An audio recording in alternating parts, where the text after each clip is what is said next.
exactamente a esta tecnología que estamos nosotros usando.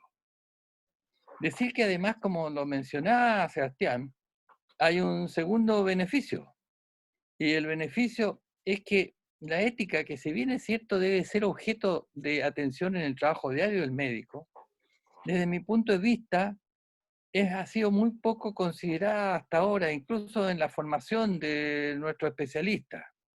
Pero la pandemia la ha puesto de interés, la ha puesto en un primer plano. Sebastián incluso me comentaba que llegó un grupo de anestesistas a pedirle que él le hiciera una capacitación en ética. ¿Dónde han pedido una cosa así? ¿Ah? Piden una capacitación en ética. ¿Ah? Y esto realmente en situaciones relacionadas con la pandemia y que están obligados ahora a considerar algunos aspectos de ética en muchas de las decisiones. Hay interrogantes tales como: ¿a quién le vamos a dar la última cama? Dicen, ¿a quién le vamos a dar el último ventilador? ¿Cuáles son los derechos de algunos grupos a negarse a tratar pacientes infectados? ¿Cómo vamos a distribuir recursos escasos en forma justa? Etcétera, etcétera. Todas estas cosas tienen componentes éticos que deben ser considerados. Pero también decir que muchos de estos dilemas son ficticios, son teóricos, no tienen una base real. Hoy, más importante y frecuente decidir no a quién le vamos a dar el ventilador, el último ventilador. Hoy día lo más importante es decir: ¿es beneficioso darle el ventilador a esta persona?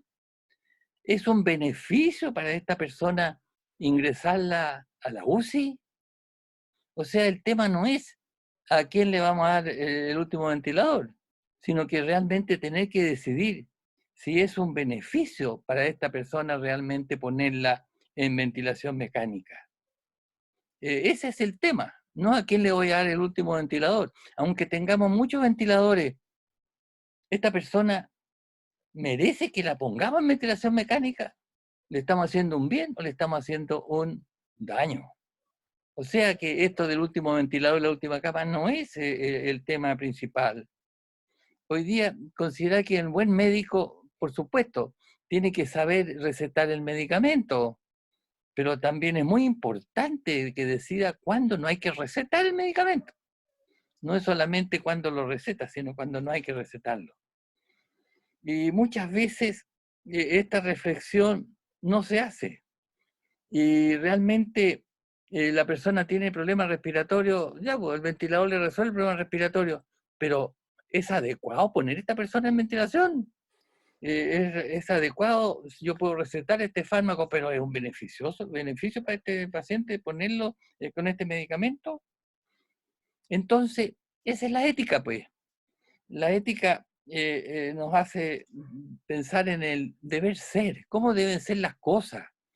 Hoy día automáticamente se indican muchas atenciones, muchos recursos en salud se indican automáticamente sin pensar si realmente es apropiado esa indicación. Entonces, la ética nos hace ver el deber ser, cómo deben ser las cosas desde el punto de vista moral. Y es por naturaleza la ética crítica y cuestionadora de la realidad. Entonces, la ética requiere que haya un proceso de deliberación, de reflexión, y no simplemente en forma intuitiva, llegue y se hacen las cosas. Entonces, partir diciendo que en la ética tiene una metodología, hay un método, cómo hay que hacer las cosas, y eso requiere de un aprendizaje que permita tomar las decisiones como esto, el último ventilador, etcétera. Y actualmente existen 4 métodos fundamentales con los cuales tomamos decisiones. Estos métodos no son algoritmos en que automáticamente uno puede ir tomando decisiones. La ética no permite algoritmos, sino que son métodos cómo debemos nosotros reflexionar, cómo debemos deliberar, cómo debemos pensar, o sea, nos obliga a pensar. El primero que yo quiero mencionar el más conocido, el principalismo de Beecham y Childress en el año 1979, y que es lo que usamos en clínica: beneficencia, no maleficencia, autonomía, justicia. Pero ¿este sistema nos sirve a nosotros para distribuir recursos escasos? Esto de la no maleficencia, esto de la autonomía cuando hay que decidir recursos escasos en políticas de salud, realmente es un método que no calza mucho, que no nos sirve mucho en eso, pero es el que usamos nosotros en la relación médico-paciente, el principalismo, muy importante. El otro método importante también es la deontología de Manuel Kant. Manuel Kant decía que lo correcto es cumplir con el deber. Si hay algún tratamiento que es de algún beneficio para este paciente, eso es lo que hay que hacer. Si el paciente tiene problemas respiratorios, el ventilador, eso es lo que tenemos que hacer sin ninguna otra consideración. La ética del deber.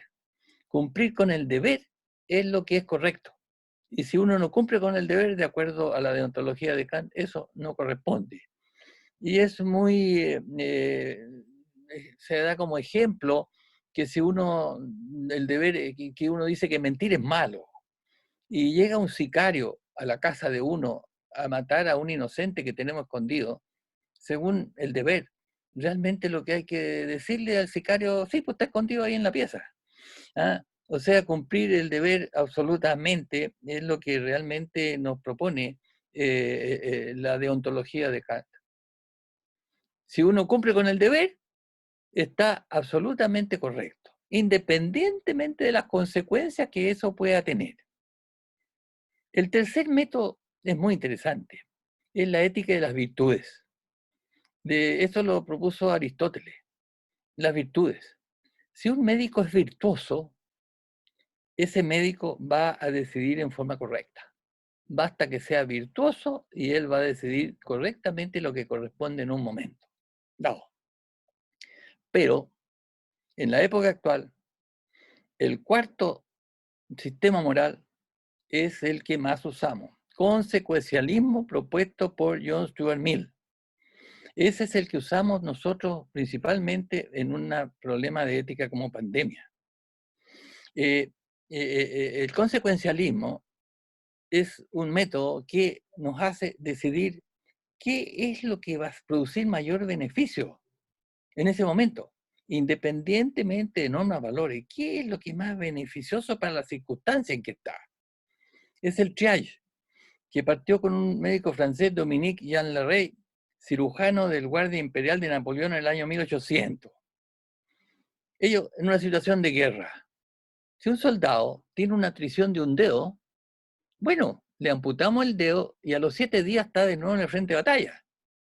Pero si ese soldado tiene una fractura de fémur o tiene un traumatismo abierto que no va a volver a la... ese espera. Y nosotros usamos lo que en ese momento es más útil para la situación que está, el consecuencialismo, según la circunstancia. Por ejemplo, hoy día, si tuviéramos dos personas iguales en varios aspectos y uno es un profesional de la salud, se le otorga primero el tratamiento rápido al profesional de salud para que pronto vuelva a ejercer su función de tratamiento a los otros pacientes. O sea, realmente, si hay un profesional de la salud que nosotros necesitamos que rápidamente se recupere y que vuelva a atender pacientes, él tendría prioridad, de acuerdo al consecuencialismo, en relación a otra persona en igual condición, pero que no es profesional de la salud. Por ejemplo, una becada, anoche estuvimos en una conferencia con unos becados, con Sebastián, y ella preguntaba si es lícito reservar un ventilador, tenerlo para que se llegue a una persona muy importante, tener un ventilador. La respuesta es no. Realmente, si realmente viene un paciente que se beneficia de ese ventilador, lo que hay que hacer es dárselo, se le da el ventilador. Entonces, pero si hay un real beneficio, si viene un paciente y lo que tiene es un coronavirus con problemas respiratorios y además tiene un cáncer terminal, aunque tengamos 20 ventiladores, lo correcto es, de acuerdo al consecuencialismo, no ponerlo en ventilación mecánica. Y eso es lo que tengo entendido que ha ocurrido con la mayor parte de los casos, donde realmente las personas han fallecido sin estar en ventilación mecánica, porque era tal la cantidad de problemas que tenían que realmente no correspondía ponerlo en ventilación mecánica. Pero no se trata de estar reservando ventiladores, si lo necesita hay que darlo. Después, el triage hospitalario, decir que eso partió en el año 1965 con un norteamericano, es el doctor Richard Weinerman. ¿Ah? Una cosa que tenemos que tener también muy presente, muy importante, que si un paciente rechazamos la posibilidad de incorporarlo a la UCI, si rechazamos la posibilidad de ponerlo en ventilación mecánica, de ninguna manera ese paciente queda abandonado. Realmente el paciente que consideramos que no acredita que no va a ser beneficioso para él el uso del ventilador o ingresar a la UCI, si él no acredita para eso, tiene que ingresar a cuidados paliativos. Y debe ser un cuidado integral, no menor que excelente, donde se le trate el dolor, la angustia, la posibilidad de estar acompañado, ¿ah? Etcétera, todo lo que realmente necesite ese paciente que que no se aceptó para la UCI. Bueno, hay que seguirlo tratando y tratándolo no menos que excelencia. Decir que en este tema que estamos abocados, de la posibilidad de tener una mayor cantidad de enfermos que los medios que tenemos, es fundamental. ¿Qué cosa es fundamental? Que los establecimientos tengan protocolos basados en evidencias. No, realmente que sean protocolos que no haya ninguna discriminación arbitraria. Tienen que ser protocolos basados en el conocimiento científico. Decir, por ejemplo, que al comienzo de la pandemia, en algunos lugares se decidió que se rechazaba pacientes, en esto tengo conflicto de intereses, ¿ah? Se los digo, ¿ah? Pero se rechazaba pacientes porque eran mayores de 65 años, mayores de 70, entonces esos no entraban, pues. Y la evidencia demostró que un adulto mayor sano, de tercera edad, se beneficia mucho más de la ventilación mecánica y de la UCI que un adulto de 54 años que tiene diabetes, que tiene una diabetes mal controlada, que tiene insuficiencia cardíaca, y ni qué hablar si tiene cáncer con metástasis por todas partes. O sea, realmente ese tema, por ejemplo, lo que se usó, el rechazo de la persona por ser de cierta edad, no tiene una base científica, no tiene una base que haya una evidencia que demuestra que esa persona, por tener 70 años, va a beneficiarse menos que uno de 54. O sea, lo importante es priorizar y priorizar con protocolos considerando la fragilidad, o sea, la capacidad funcional de las personas. O sea, en una forma realmente que se vea cuál es el mejor beneficio para esa persona. Y aunque haya, como les digo, ventiladores disponibles, si hay una persona que uno tiene que reflexionar si realmente es beneficioso para él en la condición que está, ponerlo en ventilación mecánica. ¿Ah? Eh, y esos deben ser protocolos que estén claramente especificados. Incluso si uno tiene dudas, lo que corresponde es ingreso a la UCI, pero hacerlo con una prueba terapéutica, ir viendo día a día cuál es la evolución de ese paciente, que permitimos ingreso a la UCI, permitimos ventilación. Entonces se puede hacer eh, se puede hacer una prueba terapéutica sobre eso. Después, entonces, el tema de los establecimientos en todos, tenemos que exigir protocolos, pero protocolos basados en evidencia. Evitar que un médico, que es primera vez que se encuentra en esa situación, que nunca ha recibido unas indicaciones sobre eso, tenga que tomar una decisión sin ninguna guía de orientación. Evitar que personas que son ignorantes en el tema tengan que estar tomando decisiones. Entonces nosotros debemos tener protocolos basados en evidencia, basados en el beneficio y sin discriminación.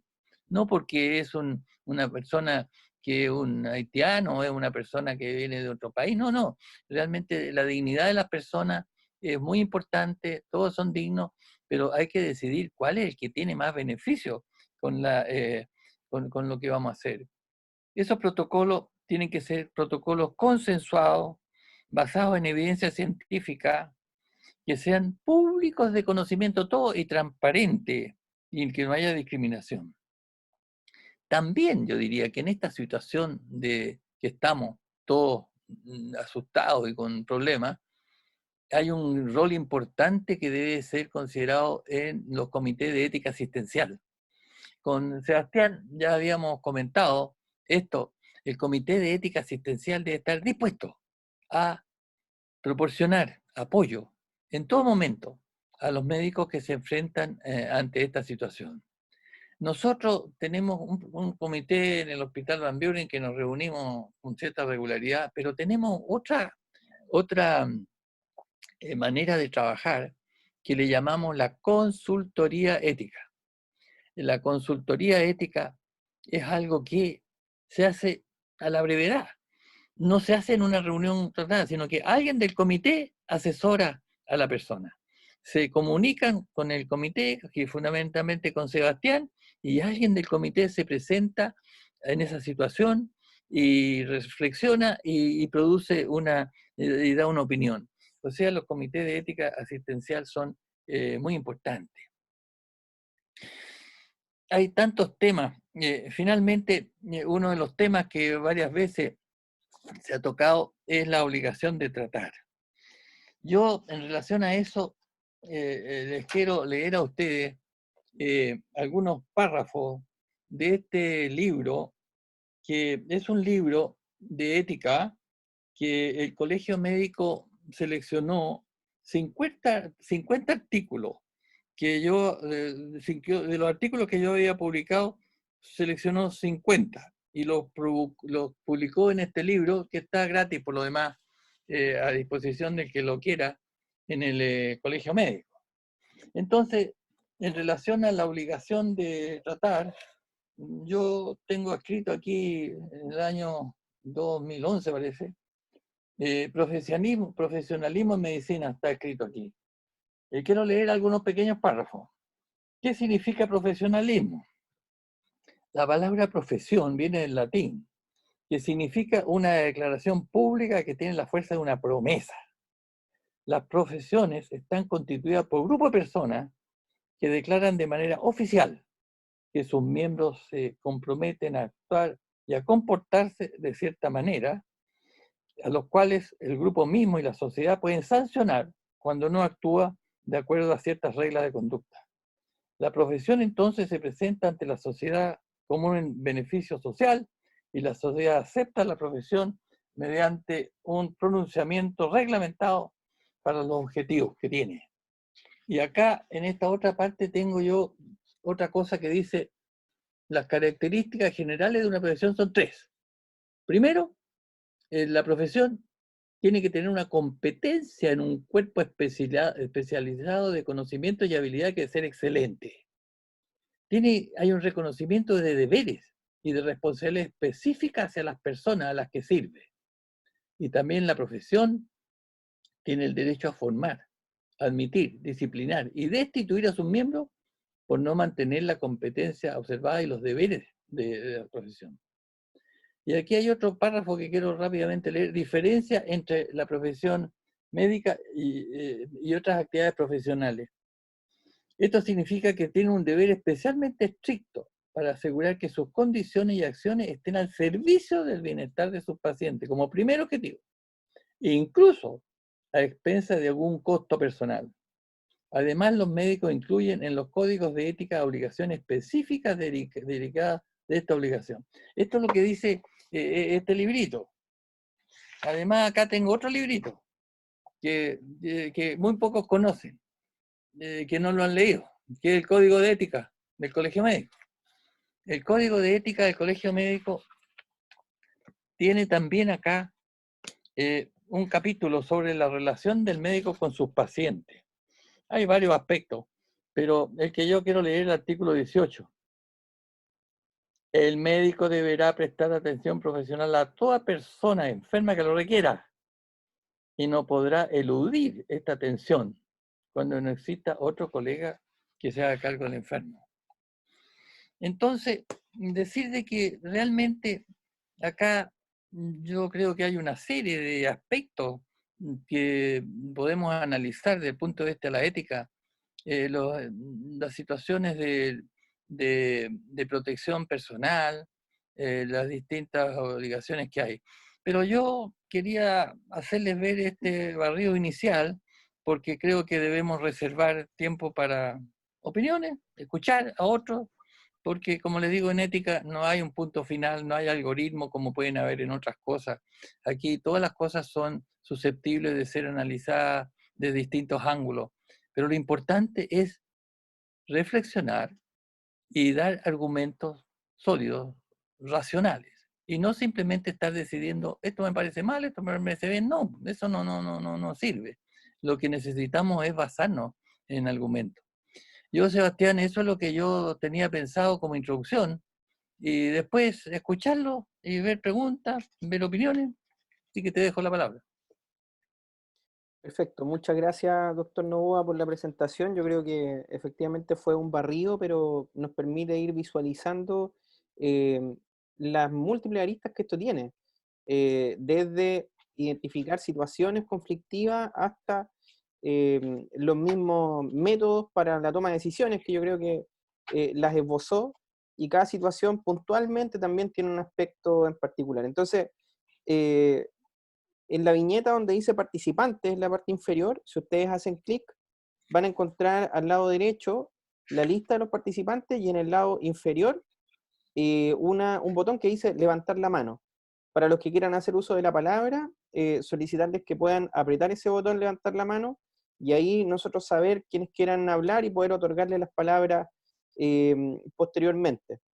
Y para comenzar, digamos, este intercambio de opiniones, y en la medida que todos van pensando en las preguntas que pudieran surgir o comentarios, plantearle, doctor Novoa, una situación que fue bastante publicitada, que fue de conocimiento, apareció en los medios, eh, y de alguna manera eso también, en cuanto a los desafíos, a los dilemas éticos que hoy día surgen en el contexto de la pandemia, hacen pensar en qué conducta tenemos que tener los médicos, particularmente la situación descrita en el diario, donde una doctora que todavía no había completado su Cuidado. cuarentena de coronavirus, con coronavirus positivo, fue encontrada en el mall después de un chequeo médico para el otorgamiento de la licencia, todavía sin haber completado su periodo de cuarentena, eh, y lo que se grimió, digamos, por la misma familia de la doctora, era que ella había tenido el permiso por parte de la comisaría virtual y que por lo tanto, desde el punto de vista legal, estaba permitido a través del permiso. Preguntarle qué opina usted respecto de la situación puntual, del rol, de la debida prudencia, y a modo general de cómo debemos comportarnos los médicos en el manejo de esta pandemia. Bueno, la verdad que es un tema bien importante. Yo creo que aquí yo también tengo el código, les podría leer varios aspectos respecto a cómo debe ser la conducta del médico en su vida privada, en su vida pública, en todas partes salen esas cosas. Decir de que cuando a uno le presentan un tema como ese, y basado en la experiencia que hemos tenido nosotros de ya unos 15 años o 20 años en el Tribunal de Ética, el análisis tiene que contener por lo menos tres aspectos fundamentales. El primer aspecto es la materia, cuál es la materia que se trata. En segundo lugar, cuál es la intención. Y en tercer lugar, cuál es la circunstancia. En cualquier análisis de una conducta, debemos ver materia, intención, circunstancia. La materia era ir al supermercado. Eso era lo que iba a hacer. No iba a ir al parque, no es que fuera a un cine, la materia que tenemos acá es ir al supermercado. Y la intención, hasta que yo veo, era comprar alguna cosa en el supermercado, no era desarrollar el supermercado. Y la circunstancia era que ella no había completado estrictamente el tema de la cuarentena. Ella le faltaba poco para completar la cuarentena. Yo creo de que realmente, no sé si sienten un gato que me está ¿ah? Oye, el Se Botita, escucha. oye, el Botita me está interrumpiendo. Quiere Porque hablar. la Tuca tenemos muchos gatos aquí en la casa, ¿ah? Y entonces duerme con nosotros y viene a mi escritorio y se me pone al lado, ¿ah? Bueno, pero el tema está en eso. Yo creo que realmente la circunstancia, yo creo que ella realmente, de acuerdo, de decirle a ustedes también de que hay que tener cuidado, hay que escucharla a ella. Yo muchas veces en el Tribunal de Ética nos presentan una cosa y después escuchamos la otra parte, es totalmente distinto, es una cosa diferente. Pero yo diría que tal como está puesto ahí, yo creo de que realmente ella, si no había completado su, su cuarentena, no debe haber ido. Ella era una doctora. Pero si tenía, por ejemplo, yo no sé, si tendría una guagua que estaba gritando de hambre en la casa, tenía su guagua que lloraba con hambre y que no tenía que darle comida, si me dice que ella era la situación, a lo mejor yo habría sido distinta. ¿Ah? Pero como digo, yo creo que así, tal como me lo presentan, yo creo que ella cometió una grave falta y que un médico realmente no... hay un artículo por aquí en el código que no voy a perder más tiempo, a ver, capaz que lo encuentro después, donde el médico debe contribuir, tiene la obligación de contribuir a la salud de la población. Y si ella está en cuarentena, realmente es una grave falta para un médico, y está sancionado en el Código de Ética, y ella debe contribuir a la salud de la población. Y si ella está en cuarentena, no, pues no está contribuyendo. Eso es lo que yo podría decir, no sé si alguien tendrá otra opinión sobre el caso.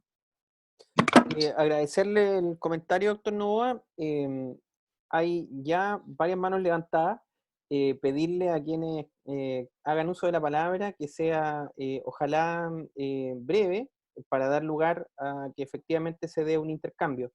Felipe Méndez había levantado la mano, así que A puede Felipe hacer uso de la Méndez, palabra. gusto de escucharte, Felipe.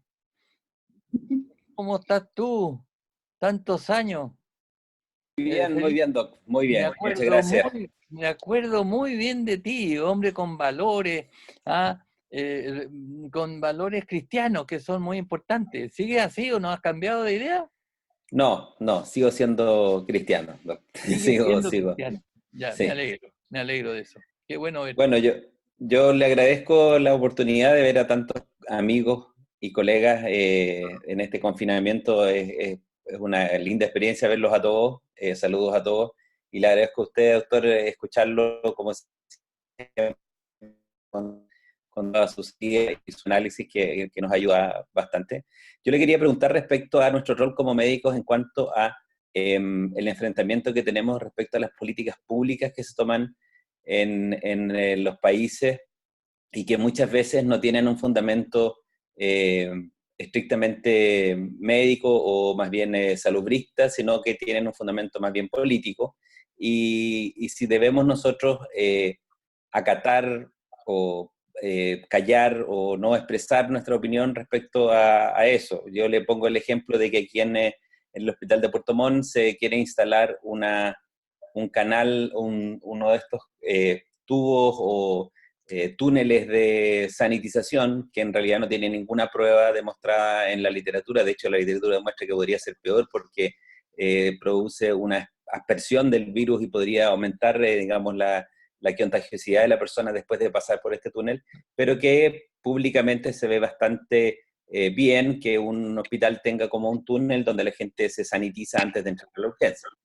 En ese caso, nuestro rol como médicos debe ser ¿cuál, digamos? ¿O callamos, hablamos internamente? ¿Cuál sería como lo que usted ve que en un momento tan complejo como este, donde la gente quiere paz, si el abrir el conflicto no es también un error. No sé, me nace la duda. Gracias. Muy buena tu pregunta, y yo creo que está dentro de lo que tú te conocí yo, inquieto y con realmente interés de contribuir a mejorar lo que existe. Y yo creo de que nosotros, los médicos, hemos pecado de poca participación.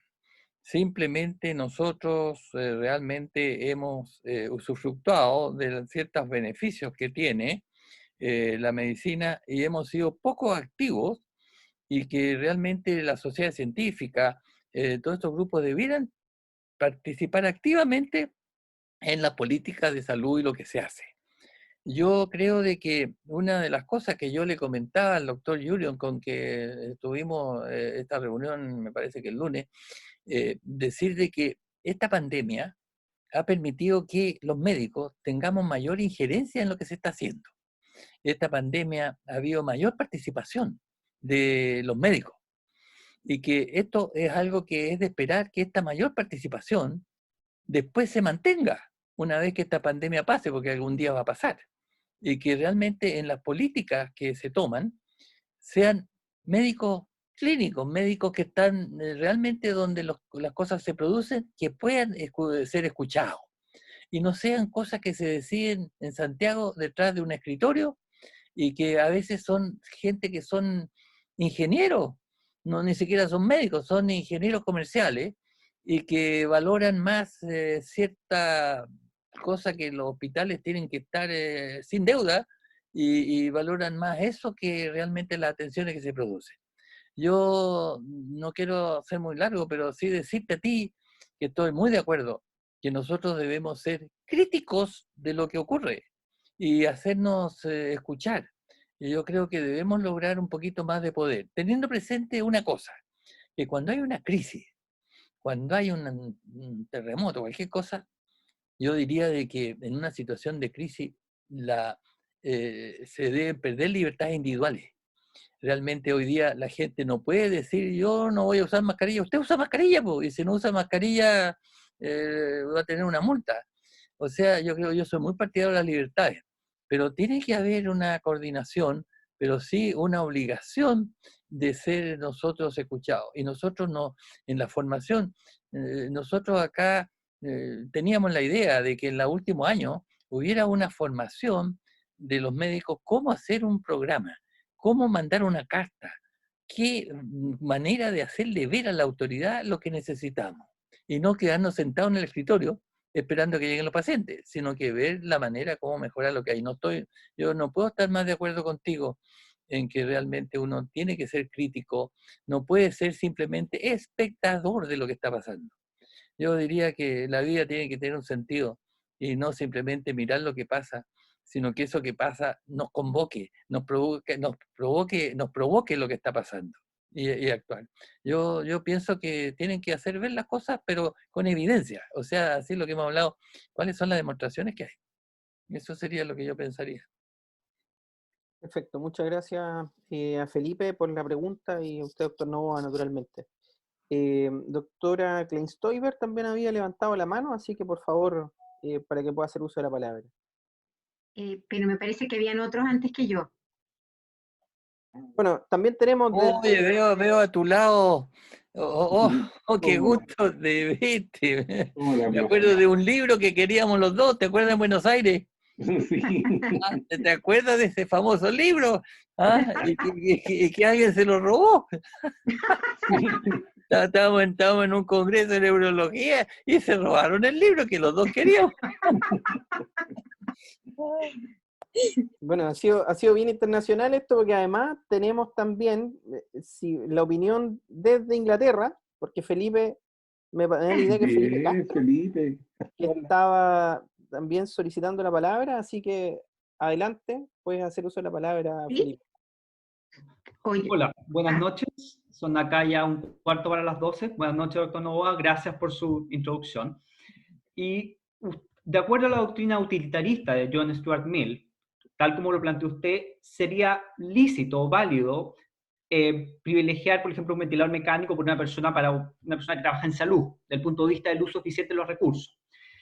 Pero supongo que el mismo argumento podría ser utilizado para priorizar a otras personas que la sociedad considera como muy valiosas, políticos, empresarios, científicos, artistas. Se lo pregunto esto porque en este país se hospitalizó un primer ministro en un hospital público al otro lado del Támesis. Johnson. Sí, Johnson, no, afortunadamente anduvo bien, pero claro, se llegó a plantear, se llegó a discutir, porque no hay una carencia aquí de ventiladores, afortunadamente, no por el momento, pero si era legítimo que la sociedad, bajo el mismo argumento utilitarista, dijera, no, esta persona, porque es un político, porque es un científico que estudia el coronavirus y que nos va a dar la cura para la enfermedad, lo privilegiemos por sobre un inmigrante o por sobre una persona más carenciada, cuando justamente aquellas personas que la sociedad considera como más valiosas son aquellas personas que habitualmente son más privilegiadas desde un punto de vista económico, cultural, social. Entonces, ¿cuán lícito era decir, sí, tenemos que privilegiar el ventilador mecánico para un Boris Johnson o para un científico de Cambridge y no para dárselo a un inmigrante o una persona más carenciada, desde el punto de vista de la utilidad? Gracias. Qué importante tu pregunta, muy importante. Yo diría de que, en primer lugar, todo el tema de la ética tiene que ver con algo que debemos aceptar, la dignidad de todas las personas. Todas las personas, por formar parte de la especie humana, tienen dignidad. Y la dignidad se mantiene. No porque sea pobre, no porque tenga menos dinero, no porque esté en una situación de vulnerabilidad por la enfermedad, pierde dignidad. La dignidad es algo que se mantiene. Y en ese sentido, recordarle a ustedes a John Rawls de la Universidad Harvard, donde decía que una sociedad que son todos iguales es justa si distribuye todas las cosas por igual. Y una sociedad en la que son desiguales es justa si apoya más a las personas que más necesitan. O sea, aportar de acuerdo a las necesidades que cada uno tiene. Y yo creo que también yo reflexionaba sobre esta pandemia, que realmente nos ha enseñado que no estamos solos en el mundo, de que una ciudad lejana en el centro de China, que la costumbre de comer animales salvajes ha provocado toda una pandemia con miles y miles de muertos. O sea, yo creo que la pregunta tuya es muy importante en el sentido de que realmente debemos ser solidarios si queremos nosotros tener seguridad.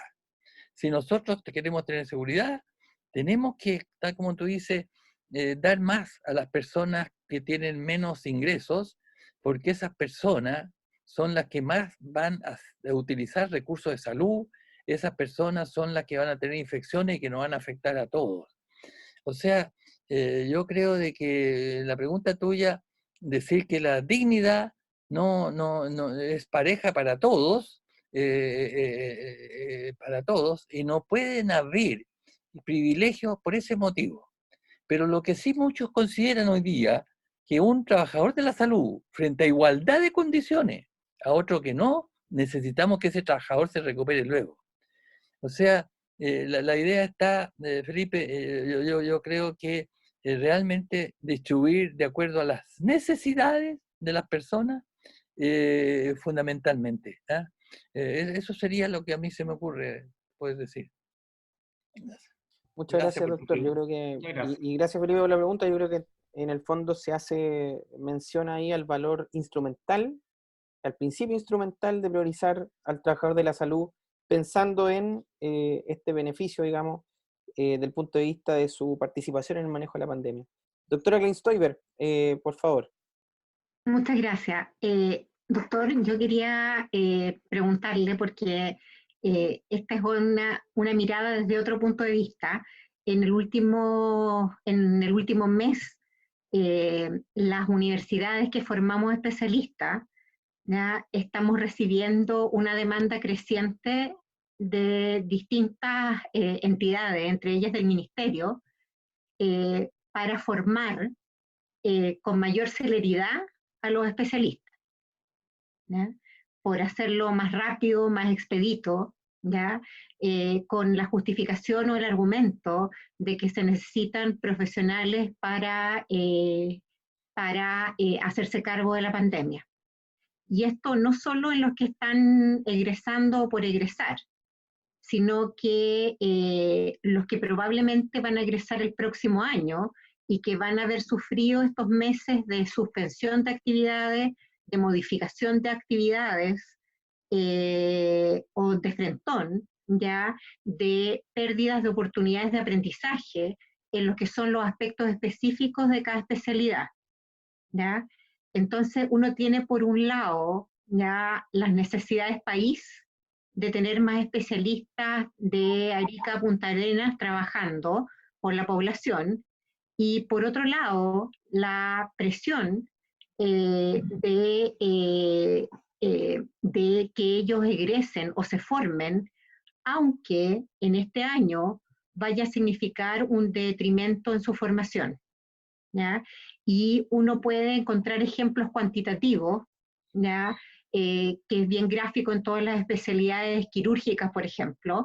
Ya para formar un otorrino, en tercero tiene que hacer 140 amigdalectomías, ¿ya? Entonces, lo que hemos estado calculando es que dado que están suspendidas todas las cirugías electivas, difícilmente la cantidad de otorrinos que se están formando va a poder completar eso. Pero esto no solamente en las especialidades quirúrgicas que tienen número de procedimientos a su haber, sino que también ya en lo que vivimos todos los días en el policlínico, ¿ya? Y ciertamente podemos, con el esfuerzo que estamos haciendo, hacer seminarios en línea de los trastornos motores, de las enfermedades neuromusculares y todo eso, pero difícilmente vamos a poder mostrarle cuál es la consistencia de una pantorrilla de un niño con Duchenne. Entonces, desde el punto de vista de la responsabilidad nuestra, ¿ya? ¿Cuál es, a su modo de ver, ¿ya? La actitud que debemos tener los que participamos en la formación de estudiantes si vamos a visualizar de aquí a marzo del 2021 que esta cohorte no adquirió las competencias para desempeñarse como especialista? Y ahí, teniendo en cuenta todos los factores que pasan por las personas, las familias, ya las personas me refiero a los becados, la familia, ya, y especialmente porque significa que obviamente no podemos trasladar esa responsabilidad a los becados exclusivamente, sino que deberíamos tener, por ejemplo, una postura del ministerio de poder dar las facilidades, si los programas tuviesen que prolongarse, de financiar a los becados de la misma manera como los están financiando en este momento, ¿ya? Entonces, mi pregunta es, ¿cómo conciliamos eso?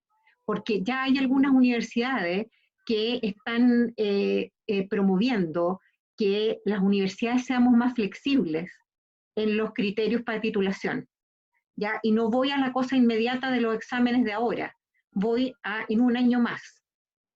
Entonces, de que nos flexibilicemos, y en el sentido, yo escuchaba a una colega hace poco que decía, bueno, ¿qué importa que un otorrino no haya hecho las 140 amigdalectomías si va a intubar 500 pacientes? ¿Ya? Sin embargo, yo pensaba ya que eso probablemente va a ser poco equitativo para la población, ya, porque todos los que estamos en este chat vamos a poder elegir el otorrino que nos opere, ya, y vamos a poder decir ya y estar seguro de que hizo todas las cirugías que debió hacer para su formación. Pero las personas que están en provincia no van a tener esa información y se van a tener que operar con un otorrino que hizo la mitad de lo que debiera hacer. Entonces esa es mi pregunta. Yo creo que tu pregunta es súper atingente, súper importante, porque tenemos que evitar que el hecho de que estemos en una situación de anormalidad actual, que estas cosas, que realmente cosas de un menor nivel de excelencia, de un menor nivel de calidad, puedan quedar como permanentes después para el futuro. Una cosa es que estemos en una situación excepcional y evitar que realmente esto llegue a ser cosas que después, cuando esto termine, porque a un día irá a terminar, van a quedar como establecidas. Yo, tal como yo les leí acá de la profesión, los profesionales somos los que decidimos quiénes son, qué contenidos tiene que tener la formación del profesional. Nosotros en medicina no van a venir los abogados, los ingenieros a decirnos lo que tenemos que hacer. Eso lo dicen los médicos. Y creo yo que realmente en ese sentido, tener presente que nosotros estamos inmersos en una sociedad y con ciertas necesidades. Yo creo que nosotros debemos adecuar los currículum incluso a la realidad que se está produciendo. Yo recuerdo muchos años atrás, donde en el curso de pediatría iba a hacer un cirujano una clase yo estoy hablando de muchos años, de un trasplante de hígado. Iban a hacer trasplante de hígado al curso de pediatría. Yo creo que los currículum tienen que ser actualizados y aprovecho de pasar la nota, poner ética ¿ah? En los currículum y no que sea solamente cosas técnicas. Yo pienso que el nivel de formación que debe tener lo deciden los médicos y los encargados de eso, teniendo presente qué cosa, teniendo presente las necesidades de la población, teniendo presente cuáles son las prioridades que la población tiene, que la universidad tiene que proveer. Yo pienso de que, incluso como te digo, con el tema que ocurrió, por ejemplo, con los internos no, pues no son médicos, los internos no son médicos, pero una situación de emergencia como la que estamos, ellos deben tener una capacidad de participar a un nivel, no del médico, pero si realmente ellos consideran que es peligroso el tema en una situación, simplemente se equivocaron de profesión. Cuando uno eligió voluntariamente ser médico, nadie me obligó a ser médico. Voluntariamente escogí estudiar medicina. Y yo con eso me acojo a ciertos beneficios que yo tengo de ser médico y también acepto peligros. Yo el hecho de ser médico tengo que enfrentar riesgos, tengo que enfrentar peligros. Entonces, en relación a la pregunta tuya, decir que nosotros obviamente que tenemos que formar el mejor médico posible para nuestra realidad en el país. Y cuando hay una situación excepcional, excepcionalmente se podrá hacer algo para poder ayudar al tema de la salud. Pero esto que sea como un paréntesis, como una cosa excepcional, no definitiva. Y después tendrán que completar la formación que les quedó pendiente. Yo creo que en toda esta situación que estamos viviendo, el frenazo que vamos a tener en educación a todo nivel va a ser extraordinario. Yo creo que el frenazo que va a haber en educación y además en moral, le agrego yo, para este país, va a ser muy grande. Pero yo pienso que hay que imponer de que realmente hay una cierta cantidad de conocimiento que pensamos que debe tener el que se está formando y nada menos que eso, y teniendo presente el país en que vivimos. Eso sería lo que yo pensaría. Y evitar que situaciones transitorias que puede haber por una situación de un terremoto, un tsunami, no sé, por cualquiera, estamos acostumbrados que en Chile terremotos, volcanes, tsunamis, todas las cosas que nos pasan, en un momento dado se puede realmente no exigir ciertas cosas. ¿Ah? Claro, pero eso es transitorio. Y yo creo que tienen que mantener ustedes fuerte de que son los médicos los que deciden lo que deben aprender un doctor aquí hoy día, po. Y no es un administrativo y no es menos un político. Eso diría yo. Gracias, doctor. Gracias. Doctora Amarales, adelante.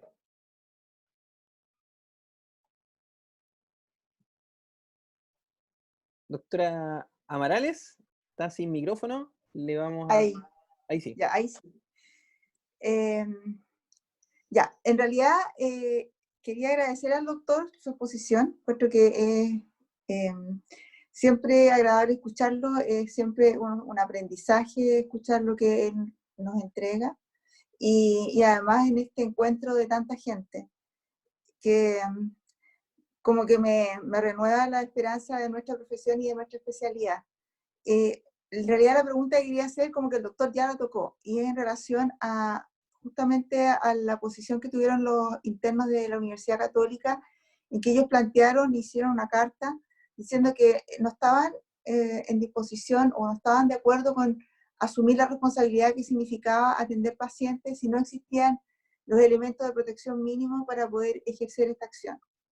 Y ha habido como una polémica en relación a eso y en relación a que el ministerio en realidad no nos ha asegurado, por distintas razones, la posibilidad de tener suficiente elemento de protección. Y bueno, eso ha llevado a que la gente como por su cuenta empiece a asegurarse.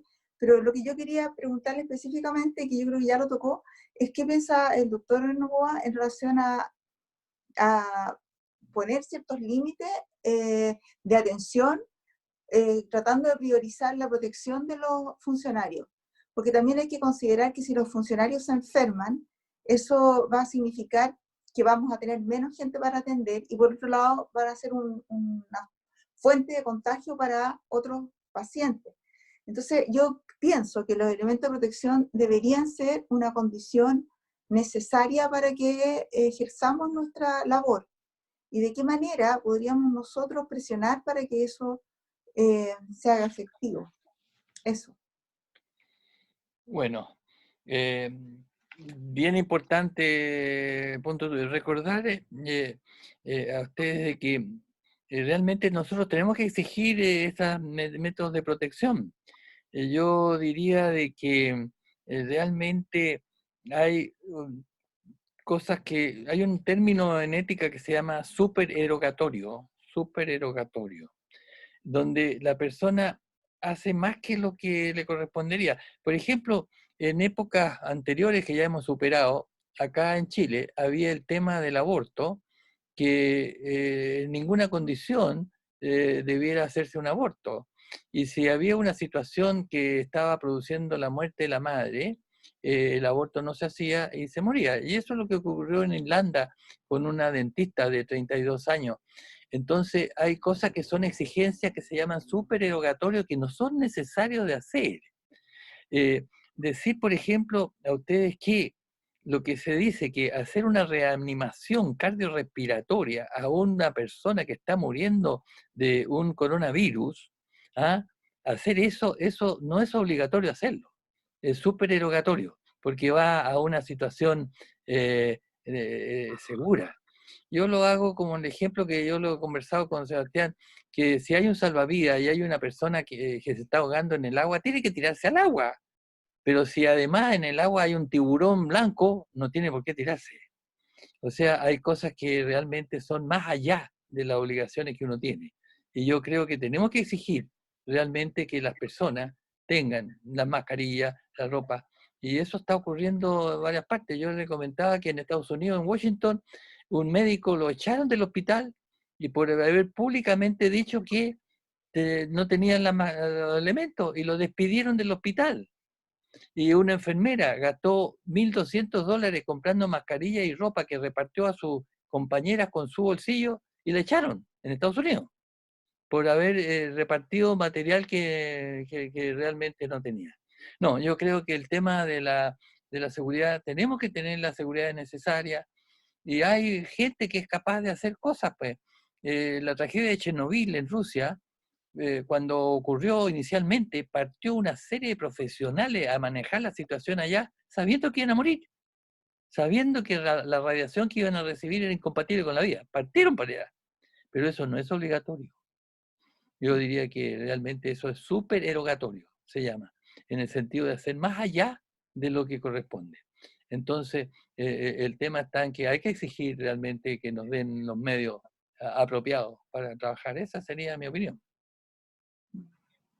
Perfecto, yo creo que por la hora, agradecer en primer lugar al doctor Novoa por la excelente presentación y posteriormente cada una de las preguntas yo creo que fue permitiendo profundizar en cada uno de los aspectos de este tema y en ese sentido enriqueció bastante el análisis que se pudiera realizar de una discusión como esta.